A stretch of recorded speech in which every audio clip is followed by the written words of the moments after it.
Good afternoon, it's Dr. Cortez. I call myself as business doctor, and we're going to continue today ating subject na obligation and contract. This one is our third week. But before we continue with the lesson, pwede mo mag-request to subscribe to my channel. Thank you in advance, guys. Okay, so let's move on. So we're going to focus today. Hoping that you will cooperate and you listen until the end of my presentation about obligation, forms of obligation. So that is my full name. Those who are not familiar with me, I'm Dr. Cortez, Doctor of Business and Doctor of Education. May mga credentials na. So as I said, we are now in lesson number 3. At ito yung ating mga learning outcomes. Learning outcomes are those things that you are capable of doing after we are done with the lesson. So we have 4 learning outcomes. So I will take you responsible for all of those things. Ating learning outcomes. And we have a handful of topics. We have 5 topics for today, week number 3. Forms of obligation, right or wrong, distinguished kinds of obligations according to subject matter, sources of obligation, and essential elements of the legal wrong or injury. So we're going plus yung mga types of legal obligation that we should be learning as a business student that you can use pag kayo ay nasa isang company na or you own your company, you have legal transactions to be done. Sa ating background for today. Okay, and let's move. Yeah, gawa na aking PowerPoint. Tayo muna sa forms of obligation. As a general rule, the law does not require any form of obligation arising from contracts for their validity or binding force. No? We don't assume kung anong mga obligation nating gagawin. Basta ito ay nasa loob ng isang obligation and contract. In this, may mga articles ang obligation. We started with Article 1156. So nakalagay doon yung mga definition of obligations, definition of contracts. Kung ano nakalagay sa law, we don't assume, no? Ang obligation natin kung ano lang yung nakalagay sa batas at walang nasa labas. That is binding or that is valid, no? Pag yan ay nasa labas, pag yan nasa loob ng batas ng obligation and contract. So in short, obligations arising from other sources do not have any form at all. So we are very clear kung anong nasa libro, kung anong nasa loob ng obligation and contract law, yun lang ang binding sa atin. Okay, so outside of that, wala siyang form, wala siyang validity. So as much as possible, we're going to discuss today yung mga different forms of obligation na nasa loob ng batas na ating susundin. Whether you are the obligor or whether you are the obligee. Diba, for the past few meetings, obligor, siya yung may duty to perform or to do an obligation. Ang obligee naman, ito yung person who will receive or recipient ng isang performance or something to do or something to be given. Ayan. And also the prestation, di ba? If you can recall, prestation, ito yung object matter na pinag-uusapan sa isang obligation. Example, you have to deliver a car na binili sa'yo. So, yung presentation doon, yung delivery of car. So, binding. Okay, so, ang ating forms of obligation, so let's move on sa ating PowerPoint. Sa ating slide, So, let us define first yung obligation, right or wrong. Let us distinguish. No?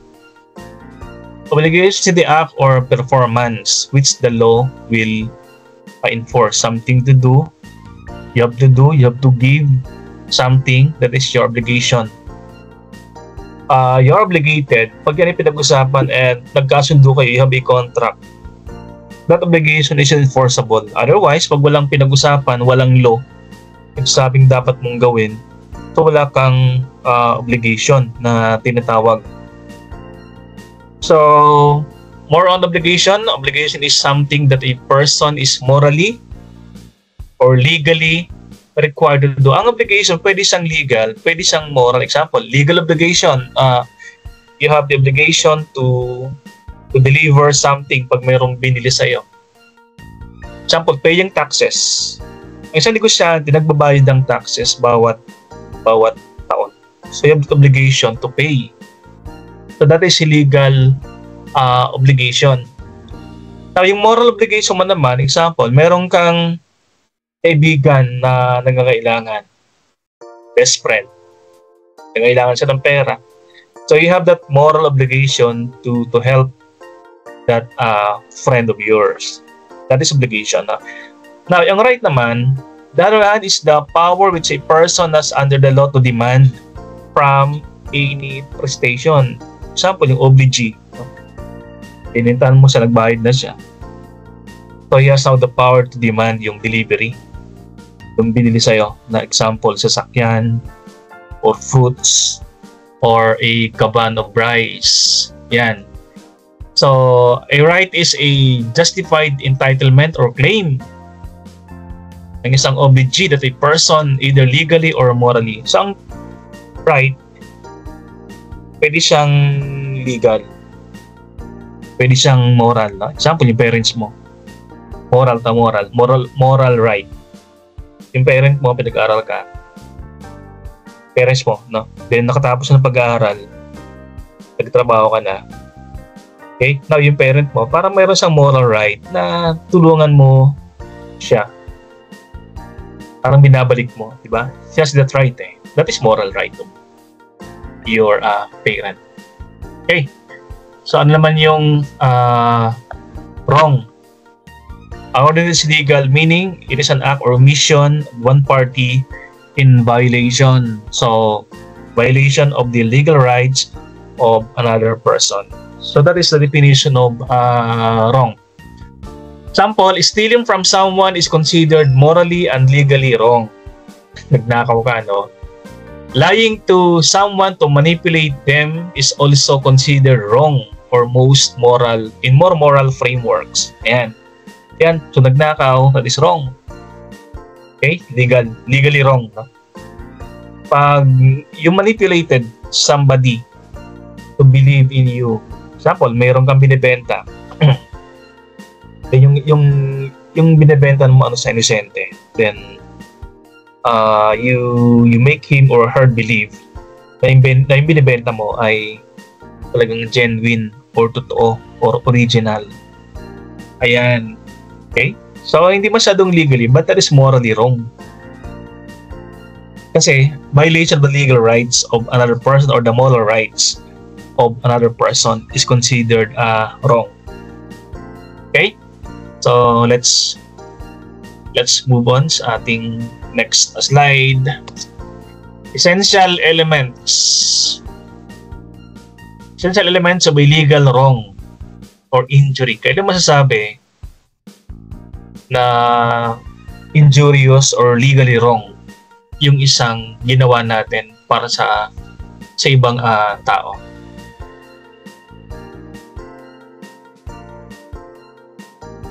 Unang-una, A legal right in favor of a person. Pag yung nag-demand sa na mayroong na siya ay naagrabyado, pero siyang legal right in favor of that person para masabi nating wrong or may injury sa kanya. Example, yung tatay, no? Hindi binagyan ng sustento yung anak. So yung anak, that is violation eh. That is BAUSI. Violation against women and their children. Yan. Yung tatay hindi nagbigay ng sustento. So yung nanay, meron sa legal right in favor of her to demand the amount of money from the husband. Yan. So that is wrong. Kasi may right yung nanay. Okay? Yung pangalawa, a correlative legal obligation on the part of the another. So, yung tatay, meron siyang correlative legal obligation to pagsustento doon sa kanyang anak. Kasi pag kinasuhan siya ng BAUSI, yan, violation. So, yung korte, sabihin yung tatay magbigay ng pera, a certain amount of money doon sa anak. Example, 10,000 per month. So, meron sa obligation. Yung tatay meron obligation. Yung anak, meron din siyang right to demand. Pero yung legal right, nandoon sa anak. Pero yung tatay, meron din siyang legal obligation to deliver prestation, which is yung pagbigay ng sustento doon sa kanyang anak. Yan. Okay? Now, yung pangatlong element para masabi nating may injury or pag sinabi natin injury, legal injury, we're not talking about a physical injury. Injury or damage or wrong.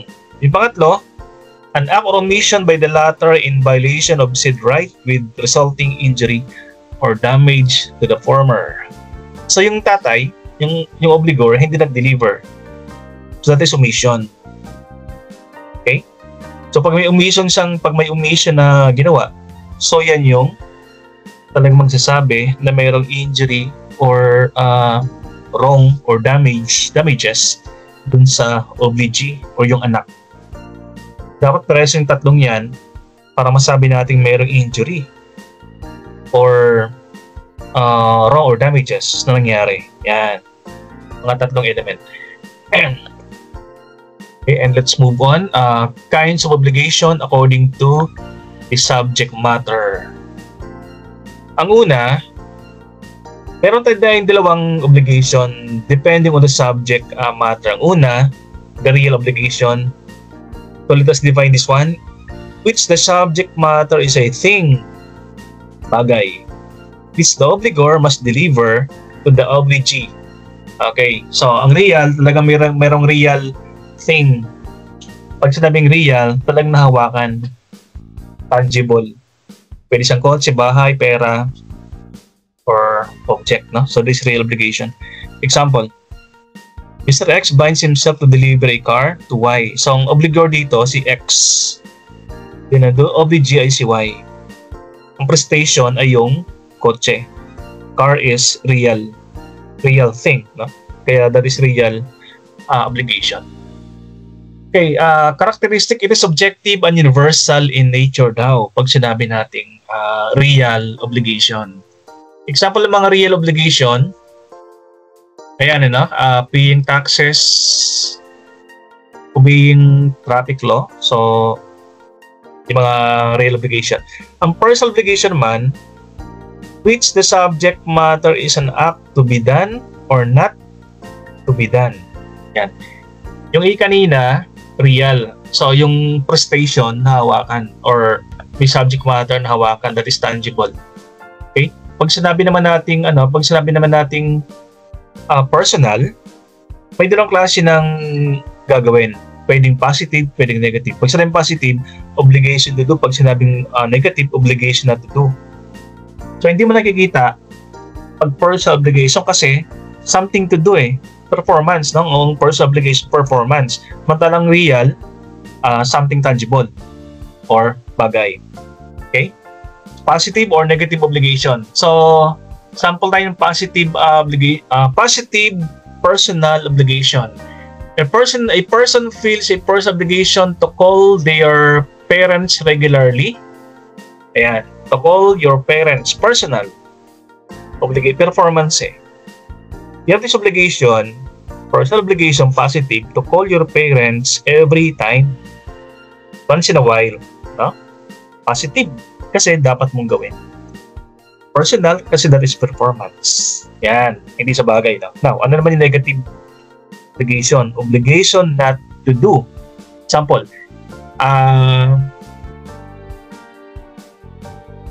Example pa ng ng isang personal. A promise to your friends that's based on personal values even though it is not legally required. Yan. Okay yung promise. Promise to your friend. Hindi sa legally required pero personal obligation mo yan to keep your promise to your friend. Ayan. So ano naman yung mga negative obligation not to do, hindi mo dapat ginagawa. Yung pagsisinungaling hindi mo dapat ginagawa. Okay? So that is negative obligation not to do. Pag nagsinungaling ka, so ano yun? Pangit. Kaya nga dapat hindi mo gagawin. Kasi obligation not to do. Ito pa sample ng ng negative obligation not to do. Yan na, yung mga yung you will not violate traffic law, yun, mga negative obligation. Okay, so let's move on sa next slide. Obligations, ito mga 5 sources. 5 sources of obligation. Saan ang gagaling ang mga obligation natin? So meron tayong 5 sources. The first one, obligation arises from law. Number 2, obligation arises from contracts. Number 3, obligation arises from quasi-contract. Number 4, obligations arise from acts or omission punishable by law.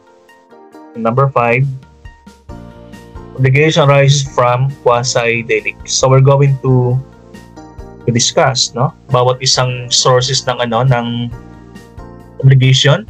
These 5 categories pertain to the sources of obligations in civil law, particularly influenced by the Roman law traditions, which continues to be relevant in many modern legal system. So here's the breakdown na pinakita natin, and let's discuss each source of obligation. The first one is the law. Obligation arises from law.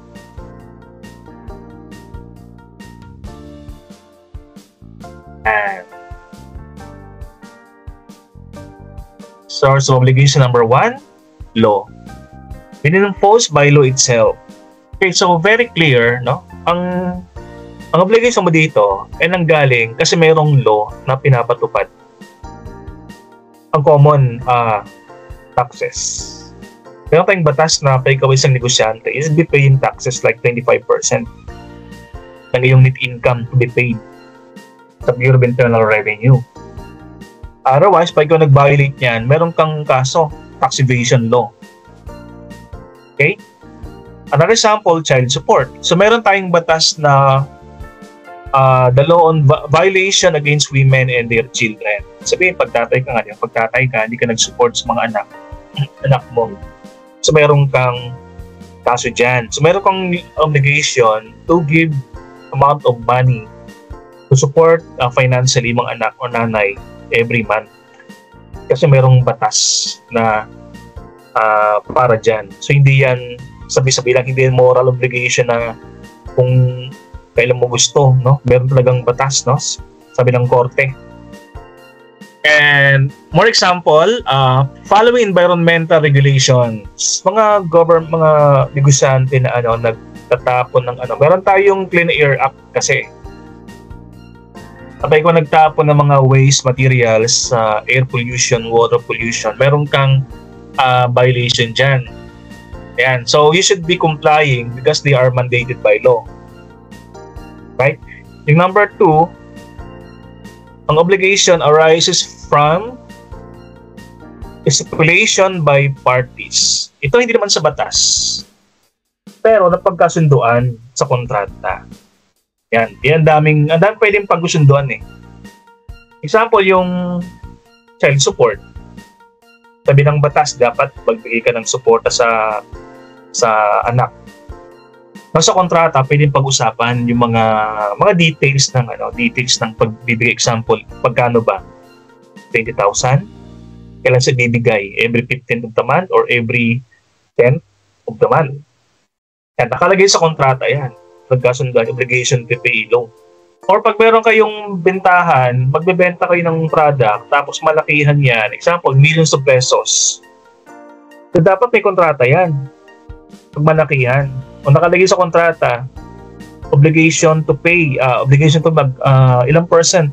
30% down payment. Yan. Tapos ang balance, payable by check. Okay? So, pag ikaw ay nag-default sa payment, so meron obligation. Pwede kang kasuhan ng kalaban mo, nung kausap mo, breach of contract. Hindi sa batas, but nanggaling sa kontrata nyo. Kaya meron obligation ngayon to pay yung balance. Right?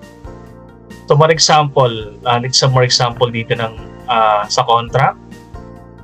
Example, a lease agreement between a landlord and a tenant. Yung mangungupahan ka. Example, meron kang negosyo. Meron kang land o may-ari ng building. Meron kang negosyo doon sa second floor ng building. So, meron kang pinagkasunduan dyan. Example, kung nasira kung may nasira, sinong magbabayad? Okay, tapos ikaw nakasira, tapos hindi mo pinaayos. Pinakalagay sa kontrata. So, meron kang obligation doon. Purchase agreement for goods or services or an employment contract. Nag-abroad ka. Normally, pag abroad, pag example, seaman, may kontrata yun eh. Sabi ng kontrata, $1,000 per month ang nakalagay sa kontrata. Pag may overtime, $10 per hour yung overtime. Pag hindi sinunod nung principal, yung may-ari ng barko, so meron siyang obligation to pay to you. Walang batas, but nakalagay sa kontrata. Nag-purchase ka ng good service, employment, yan, no? So, may mga kontrata yan. Basta merong kontrata, tapos nakalagay mo obligation mo doon, that is number 2. And let's go to the next one. Andiyan pa ba kayo? May nakinig pa ba sa akin dyan? Pataas nga ng kamay. Oy, yes. May nagtaas ng kamay, yes. Okay. Tapos sa next quasi-contract naman to. So, take note guys ha, ito pangatlo, we are talking about the source obligation, di ba? Pinakauna, ang pinakaunang source, law. Pangalawa, contract. Pangatlo, quasi-contract. So, basahin natin. When they arise from lawful, voluntary, and unilateral acts which are enforceable to the end that no one shall be unjustly enriched or benefited at the expense of another person. So, walang batas na pinag-usapan, walang kontratang pinag-usapan, kundi yung parang iniisip mo dapat hindi ka mag-take advantage ng isang tao. Ayan. Example, if someone mistakenly pays another person's debt, example, ikaw ay may utang. Tapos yung kaibigan mo, nagkamali. Akala niya, utang niya yun, so binayaran niya. Yung nangyari dito, yung utang mo, binayaran ng ibang tao. So parang ikaw ngayon, wala ka ng utang. Pero, yung sinasabi natin na you should not unjustly enrich yourself. Huwag kang mag-benefit. Kung magsasuffer naman yung ibang tao or another person. So meron kang obligation na gano'n na hindi na dapat ibalik mo or reimburse mo yung kaibigan mo na nagbayad ng utang na akala niya ay utang niya. Alright? So that is quasi-contract na tinatawag natin. So for example, management of another person's affairs without being asked. Ayan. So parang may nagkakamali kasi minsan ng mga tao na ginawa nila yung trabaho mo absent-mindedly, no? Ginawa nila yung trabaho mo na hindi mo alam at hindi niya rin alam. Okay? But at the end, lugi kasi siya. Yan ang iniwasan natin. So, dapat, ibalik mo yung kanyang ginawa. At tinawag natin isang quasi contract. Okay, number 4. Sources, crimes. Delicts punishable by law. So, itong source na to, they arise when from civil liability, which is the consequence of criminal offense. Criminal offense na to. Yung sa number 3 kanina, walang criminal offense eh. Right? Example, the obligation of a thief to return the car stolen or indemnify in case destroyed. Ayan, ikaw ay nahuling magnakaw. Dapat ibalik, no? Dapat ibalik ng magnanakaw yung kanyang ninakaw. Ayan. Meron kang obligation na ganun. Arising from crime, no? Now, paano pag yung kotse na ninakaw ay nasira o natapon o nawala? So, meron in that case, you should indemnify. Pag sa indemnify, bayaran mo in amount of money, no? Yung nawala o yung ninakaw mo. Okay? So, sample lang ano. If someone commits theft, ayan, they may be legally obligated to return the stolen property or compensate or bayaran yung value ng nawalang pera. In addition to criminal penalties, the offender might also have to pay for damages caused by the crime. So, ang obligation mo dito, iba ninakaw yung kotse, yung kapitbahay mo. Tapos, sa isang buwan, wala siyang kotse. So, gumagastos sa kanyang pamasahe. Araw-araw. O nagkasakit pa siya, kaka-commute, araw-araw nagkasakit siya. Gumastos sa hospital. Like, gumastos sa hospital, 10,000. Gumastos ng pamasahe, 5,000. Isang buwan na. Na-discover ko pala nagnakaw. So, unang-una, dapat ibalik yung kotse. Okay? Pag naibalik, walang problema. Pag hindi naibalik, magkano value ng kotse? Yung time na ninakaw mo yun. Example, 100,000 value ng kotse. So, bayaran mo yung 100,000. Plus, damages. Pag sinabing damages, di ba na-hospital siya kanina? Gumastos ng 10,000. Na-hospital kasi kaka-commute, hindi siya na mag-commute, na-hospital. Hospital bill, 10,000. 10,000 bayaran mo. Okay? Hindi na mamasahe siya, kasi wala sa sasakyan, 5,000. 5,000 bayaran mo. Right? Kung mabayaran mo yun, yung value ng kotse, yung damages ng hospital bill, tapos yung transport. Bayaran mo sa kanya yan. That is your obligation. Alright? So, number 5. The last source of obligation to, quasi-delict or torts. So, let's read this one. They arise from damages caused to another through an act or omission, there being fault. Ang mga keywords dito, guys, no? Nandiyan ba kayo?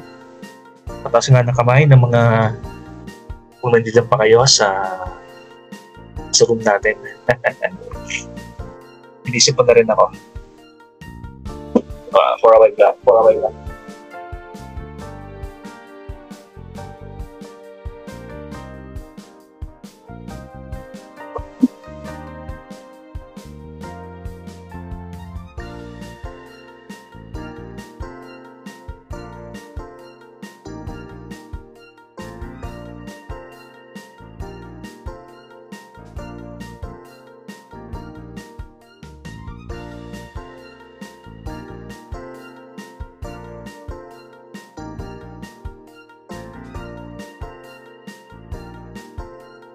Okay, let's continue with this one. Number 5. Ang keywords dito, yung you are at fault or you are negligent. Kaya naman sabi ko ay negligent kung hindi mo ginawa yung dapat gawin. Tapos meron na pahamak. Negligent ka doon. Okay? Dito wala kang contractual relation between the two parties. Kasi pag may contractual, di number 2 to kanina. Di ba may contract tayo, number 2. Ito kasi walang contractual relation. Parang kayo you don't know each other, you are independent to one another, pero nagrabyado yung isa, and you are now liable. So para maliwanag, sampulan natin. Ikaw ay owner ng isang apartment. Tapos, may protruding, parang may sirang yero, sirang semento, sirang portion ng pader na hindi mo inaayos. Alam mo namang delikado yon, hindi mo inayos, so you are negligent. Yung yero, alam mong babagsak, di mo inayos. Yung part ng wall, alam mong delikado, yung inayos. Then suddenly, yun nga, biglang may nabagsakan. Kotse or tao, then they suffer injury.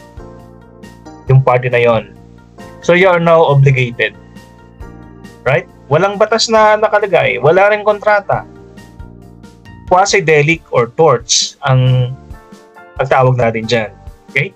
For example, a driver who accidentally causes a car accident may be obligated to compensate the injury party for medical expenses and property damages, even though the act was not intentional or criminal. Pag may nasagasaan ka, it is not your intention.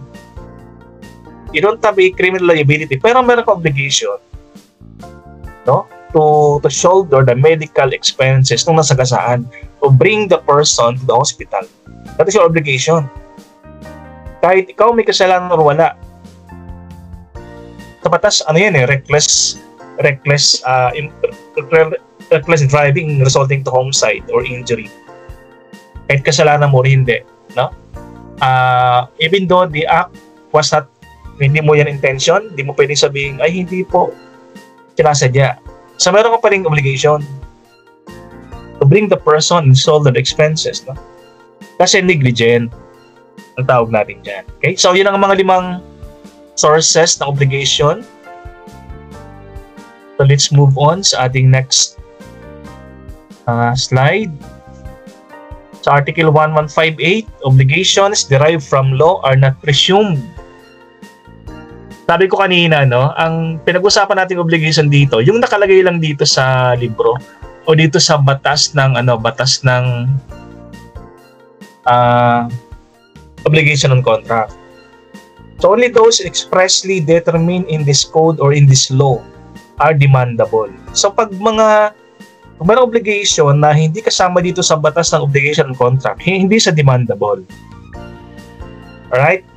So, pero pag mga abogado, pag mga abogado, example, meron kang ginawa, gawin ng abogado, hanapin sa article natin dito, sa batas ng obligation on contract, kung saan siya nagpo-fall.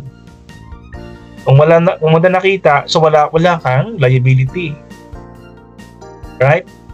So, as much as possible, yung nangyari dapat nasa loob ng obligation ng contract code para masabi nating there's somebody who is obligated to perform or to deliver the prestation. Okay? The phrase obligation that arise directly from the law must be explicitly stated in the law. Explicitly. Ang obligation mo dapat nakalagay sa batas. Hindi implied, hindi hula. Dapat explicitly, talagang makikita natin stated sa obligation on contract na libro o na batas. Para masabi natin, you have an obligation or you are liable to a certain person. They cannot be assumed or implied. Hindi assumed or implied ang obligation. Dapat nakikita talaga natin sa batas. Example, Article 1158. Kaya may mga abogado dito, pag tumakaso, sabi ng isang abogado, according to Article 1158, ibig sabihin meron sang basihan. So, pag wala sang basihan, so, hindi siya demandable. Okay, so let's move on.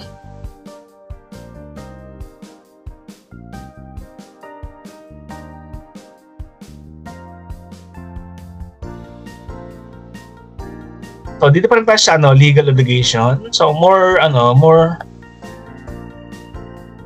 illegal obligation. To be demandable, It must be clearly set forth in the law. Yan. Kaya pinag-aaralan natin obligation ng contract. Kaya binabasa natin kung mayroong mang basihan yung obligation or is it demandable. Example, ang employer has no obligation to furnish legal assistance to his employees. Wala kasi sa batas yan. Pero pag ikaw yung employer, parang that is your responsibility, no? Na tulungan yung mga empleyado mo kahit yan ay hindi mo legal obligation. As a good employer, tumutulong ka. Kasi meron kang moral obligation. Okay? O number 2, a private school has no legal obligation to provide clothing to its teacher. Hindi siya legal. Hindi siya nakalagay sa batas ng obligation contract. So hindi siya demandable. Hindi pwede mag-demand mga teacher. Pero minsan yung mga moral obligation naman ng mga moral obligation ng employer or may-ari ng school. They provide clothing allowance, food allowance doon sa mga teachers nila. But that is discretion ng mga employer kung magbibigay sila o hindi. Pag may mga employer na generous, galante, so they give, no? But that is not legal obligation. The employer doesn't have the legal obligation to deliver yung prestation ng mga yan. Legal assistance or clothing. Okay, this one is our last slide.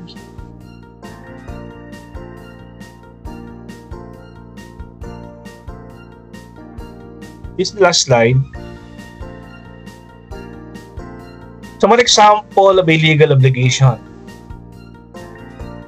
Ang batas kasi ng obligation ng contract nakatutok sa legal obligation. Ang moral obligation, di nakalagay dito ang moral obligation. Ang moral obligation, personal yan eh. Moral obligation, it changes, it varies from person to another person.